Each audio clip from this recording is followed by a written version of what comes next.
Hello friends, आज बात करेंगे यूनिट नंबर 4 के बारे में, संघर्ष के सिद्धांत। तो यहाँ पे जानेंगे कि डिफरेंट लोग या विद्वान संघर्ष के बारे में क्या राय रखते हैं, उनके क्या सिद्धांत हैं। ठीक है, एक एक करके सबके बारे में बात करेंगे। इसमें हमें यही फोकस रखना है कि कौन सा विद्वान, कौन सा समाजशास्त्री क्या कह रहा है संघर्ष के बारे में। डेफिनेटली तो यहाँ पे हमें कुछ दो चीज़ों का ध्यान रखना होता है कि पहला, मानव प्रकृति और संघर्ष, यानी कि मानव और संघर्ष प्रकृति। ठीक है, मानव की जो प्रकृति है उसके साथ संघर्ष, और दूसरा है हमारा समाज और संघर्ष। तो दोनों किसको इंगित करते हैं या इस तरीके से फोकस कर रहे हैं, प्राकृतिक विशेष परिपोषण। राइट, अभी बताऊंगा सब कुछ, टेंशन मत लो। समझ में नहीं आया तो कोई दिक्कत नहीं है। दूसरा हमारा है सामाजिक संरचनात्मक सिद्धांतवादियों का तर्क है कि संघर्ष मानव के अंदर नहीं बल्कि उसके बाहर है। तो एक सिद्धांत है सिद्धांतवादियों का कि उनका मानना है जो संघर्ष है वो दुनिया से है, खुद से नहीं है, हमारे अंदर नहीं है, हमारे दिमाग में नहीं है, हमारे मन में नहीं है। संघर्ष बाहर की दुनिया से है, ना कि हमारे अंदर खुद से।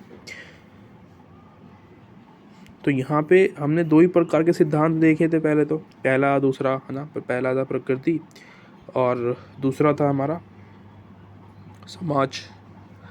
यहाँ पे हमने तीसरा देखना है, तीसरे प्रकार का सिद्धांत, जैसे कि यहाँ पे देखिए, इसमें बहुत मेहनत लगती है यार, ये चूज़ करने में बहुत ज़्यादा दिक्कत होती है। सिद्धांत प्राकृतिक बनाम परिपोषण के बहस को खारिज करता है, क्योंकि यह मानता है कि मानव व्यवहार के लिए सिर्फ प्रकृति या परिपोषण ही उत्तरदायी नहीं है। तो जो मानव का आज व्यवहार है, जिस तरीके का नेचर आज हमारा हो गया है, यानी कि हिंसक प्रवृत्ति के लोग हो गए हैं, मार काट करने वाले, खून खराबा करने वाले, जिनको मज़ा आता है ये सब करने में, गाली गलौज करने में, वो प्रकृति के कमी के कारण या उसकी वजह से नहीं हुआ है। इसका रीज़न कुछ और है।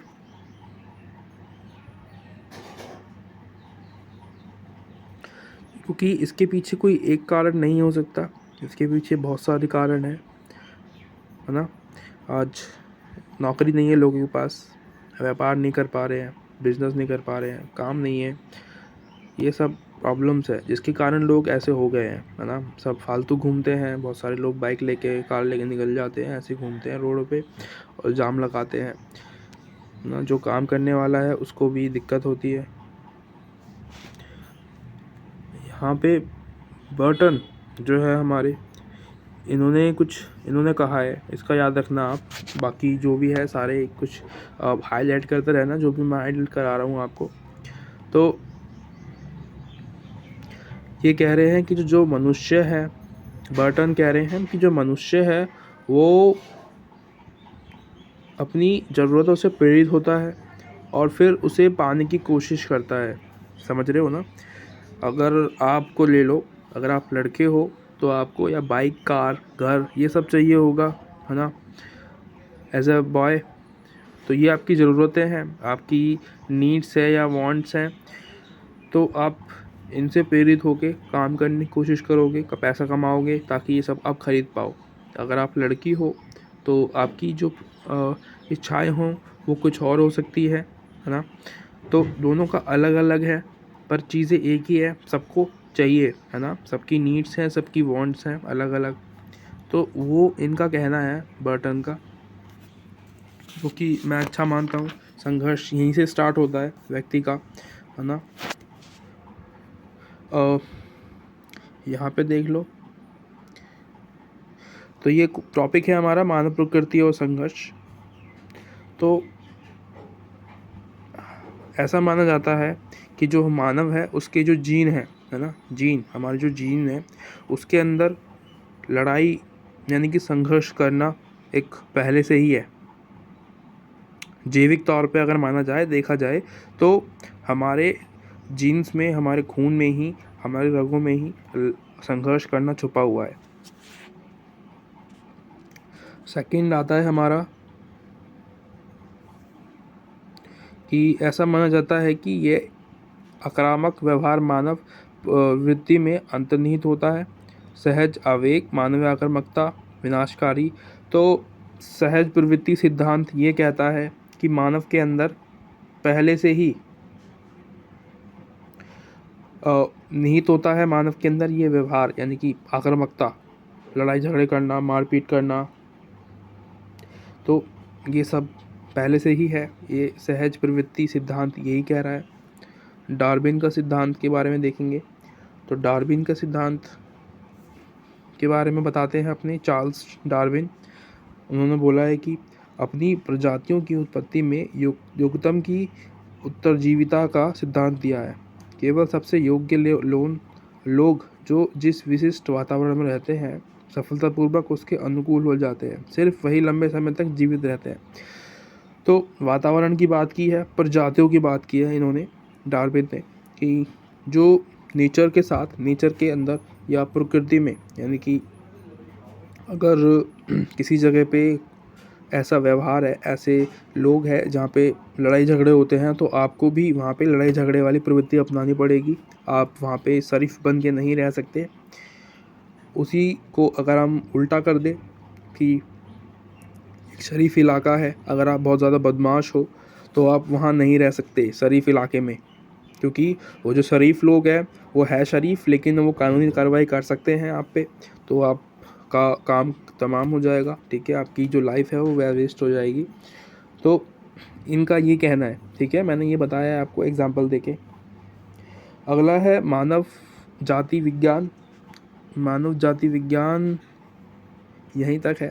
मानव जाति विज्ञान मानव का उनके प्राकृतिक आवास में व्यवहार का विज्ञान है।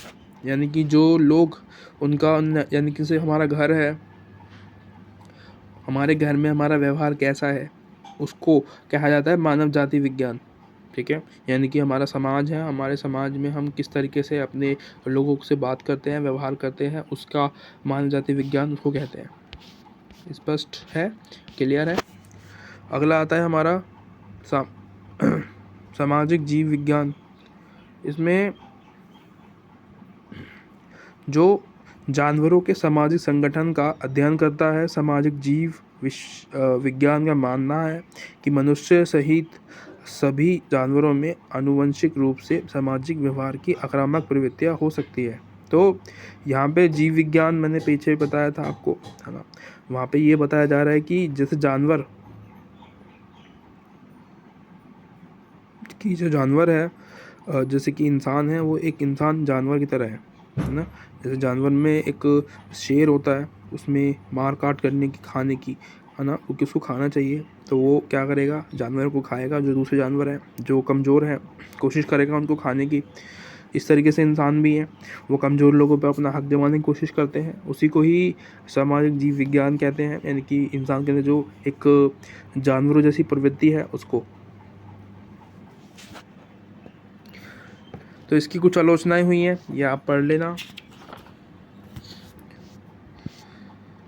इसके अलावा ये है टॉपिक मनोवैज्ञानिक और सामाजिक मनोवैज्ञानिक सिद्धांत। यहाँ से स्टार्ट करते हैं। फ्राडर की व्याख्या और मनोविश्लेषण। फ्राडर, यहीं पे ही फ्राडर को ही पढ़ेंगे हम, और कोई कहाँ किसी को क्यों पढ़े।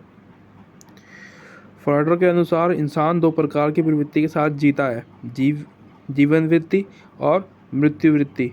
यानी कि ऐसी जीवन वृत्ति खुशी की इच्छा करता है ना, यानी कि जो जीवन वृत्ति टाइप का इंसान होता है वो खुशी खोजता है, उसकी इच्छा रखता है कि मुझे खुशी मिले।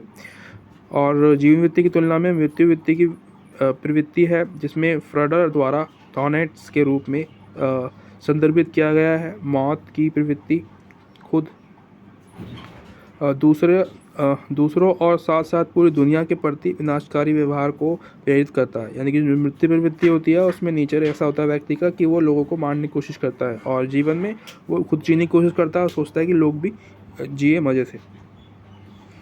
क्या आगे आता है हमारा सामाजिक पहचान सिद्धांत। इसमें लोग दूसरे समूह की तुलना में अपने समूह की तरफदारी क्यों करते हैं? तरफदारी के अनुसार समूह शक्ति और हैसियत के पदानुक्रम विभिन्न स्तरों पर होते हैं। तो आप जिस समूह में रहते हैं, जिस कैटेगरी में आप बिलोंग करते हैं, जिस क्लास से आप आते हैं, आप उसकी तारीफ़ करोगे, ना कि उन लोगों की जो आपसे अलग है ना। मान लीजिए आप एक अमीर व्यक्ति हो तो आप अमीर लोगों की तारीफ़ करोगे, उनके साथ बैठना होगा आपका। अगर आप गरीबों की बेइज्जती करोगे, ठीक है, इसका मतलब ये होता है।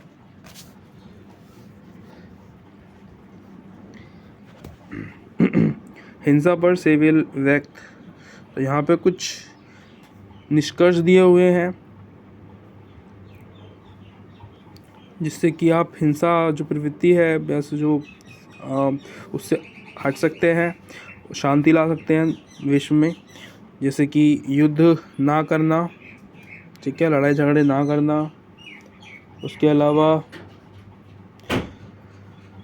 इसमें यही है कि आपको लड़ाई झगड़े ना करना नहीं करने हैं। आपकी जो प्रवृत्ति है वो अच्छी होनी चाहिए, जीवित वाली होनी चाहिए, ठीक है।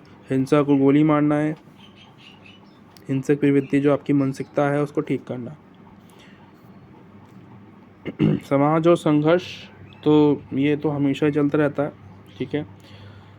इसमें हम प्रक्रिया, सामाजिक प्रक्रिया सिद्धांत को समझेंगे पहले कि ये क्या होता है।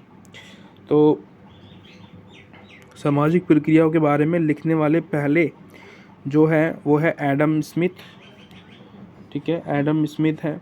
उन्होंने उनके अनुसार अगर हम बात करें तो उनके अनुसार रिश्तों की ये बनावट सिद्धांतों के उद्भव के कारण हो सकती है जिसका संघर्ष के समाधान में उपयोग किया जा सकता है। उन्होंने महसूस किया कि यदि बाजार को स्वाभाविक रूप से कार्य करने की अनुमति दी जाए तो वह मनुष्य के बीच संघर्ष के एक महान समाधानकर्ता साबित हो सकता है। तो एक तरीके से बाजार को मुक्त करने की बात कर रहे हैं, यहाँ पे पूंजीवाद को लाने की बात कर रहे हैं। अगर ऐसा होता है तो लोग जो है अच्छा व्यवहार करने लगेंगे, इनका ऐसा मानना है एडम स्मिथ का, ठीक है। किसी किसी के ना जो विचार होते हैं वो समझ में ही नहीं आते कि क्या कहना चाह रहा है वो मूवी नहीं है थ्री इडियट्स में वो प्रोफेसर बोलता है क्या कहना चाहते हो। तो इसी तरीके की दूसरा टॉपिक आता है हमारा सामाजिक संरचनात्मक सिद्धांत।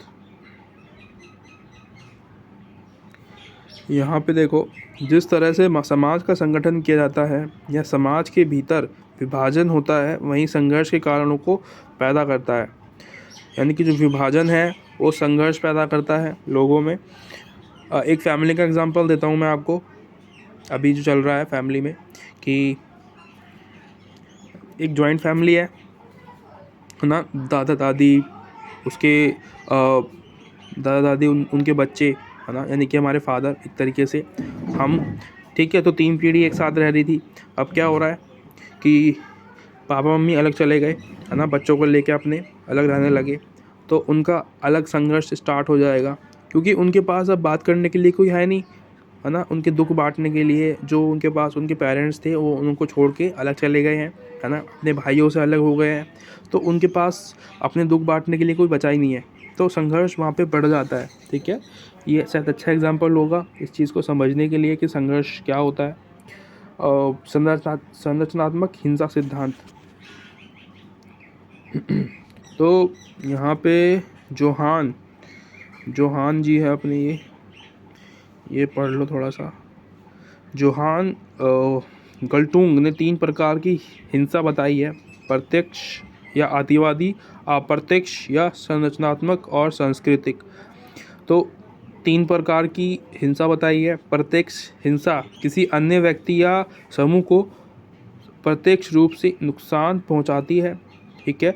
यानी कि जो हिंसा है उसमें हिंसा करना होता है, यानी कि उसको नुकसान पहुंचाना सामने वाले को, बस उसके मन में यही चलता है, उसका नेचर इसी तरीके का होता है।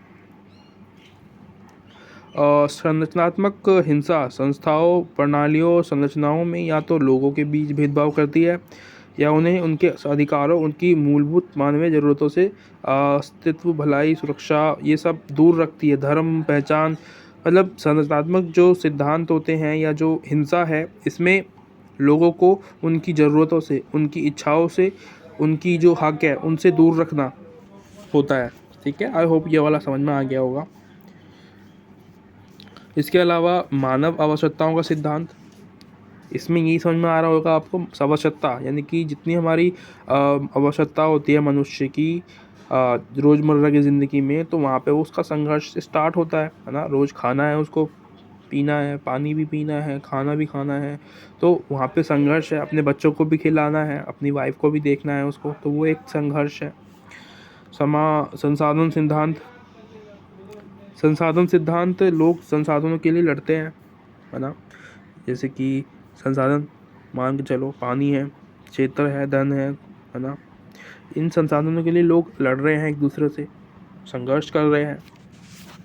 संघर्ष आप आज की दुनिया को देख लो, आपको समझ में आ जाएगा। ठीक है, अगर जैसे कि आप संघर्ष कर रहे हो अभी अपनी लाइफ में, पढ़ रहे हो, है ना, कुछ बनने के लिए तो पढ़ रहे हो कि हमें अच्छी जॉब मिल जाए, अच्छी नौकरी मिल जाए, सरकारी नौकरी मिल जाए, तो इसलिए पढ़ते हैं लोग। सापेक्ष अभाव का सिद्धांत, जो जीवन में क्या उम्मीद करता है ना, और अतः क्या हो रहा है, इसके बीच के अंतर को दर्शाता है। यानी कि आप देख रहे होगे कि आप करना क्या चाहते हो और हो क्या रहा है ना। ऐसा कुछ भी नहीं हो रहा है जो आप चाहते हो, कुछ और ही हो रहा है। उसको हम सापेक्ष अभाव सिद्धांत कहते हैं। यानी कि जो अपेक्षा की जाती है वो पूरी नहीं हो पा रही। यहाँ पे देखो, कार्ल मार्क्स का मानना था कि आर्थिक संगठन की संरचनाओं ने ही वर्ग संघर्ष की नींव रखी है। यानी कि जो हमारी संगठन है, आर्थिक तौर पे मजबूती होना, है ना, पैसे कमाना, बहुत सारे पैसे कमाना, उसने ही हमारा जो संघर्ष है उसको बढ़ा दिया है, उसको इंक्रीज़ कर दिया है। ठीक है, ये हो गया है चैप्टर। बड़ी खुशी की बात है, मुझे लगा अभी शायद और रह रहा है, मैं थक गया हूँ बोल बोल के।